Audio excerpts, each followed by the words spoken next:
নমস্কার বন্ধুরা, আইতবে সহযোগিতাতে আপনাদের স্বাগত। আজকে আমি ডাল পালং করে দেখাবো। ওই জন্য মুগ ডাল নিয়েছি। মুগ ডালটা শুকনো কড়াইয়ে ভেজে নেব।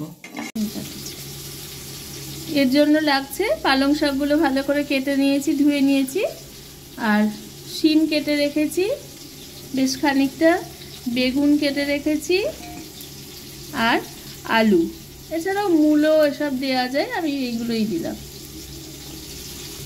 কড়াইয়ে কিছুটা তেল দিলাম, এবার শুকনো লঙ্কা আর গোটা জিরে ফোড়ন দিয়ে দিলাম, কিছুটা হিং দিয়ে দিলাম। এবার পালং শাক, শিম, আলু, বেগুন এগুলো দিয়ে দিচ্ছি। এর মধ্যে স্বাদ মতো নুন দিয়ে দিচ্ছি, হলুদ দিয়ে দিচ্ছি। ভাজা মুগ ডালটা আমি সেদ্ধ করে রেখে দিয়েছি। শাকগুলো সেদ্ধ হয়ে গেছে, এর মধ্যে এবার আমি ডালটা দিয়ে দিলাম, সেদ্ধ মুগ ডালটা। এবার কিছুটা জল দিয়ে দিচ্ছি। এর মধ্যে কিছুটা আদা বাটা দিয়ে দিলাম। এর মধ্যে কিছুটা চিনি দেওয়া হলো, কিছুটা ঘি দিলাম।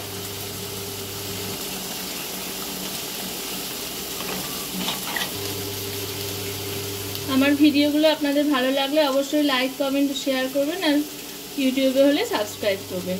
এর মধ্যে কিছুটা গরম মশলা দিয়ে দিলাম। এবার এটা নেড়ে ঢেকে দেব। তৈরি হয়ে গেল ডাল পালং। আপনি ভালো থাকবেন। নমস্কার।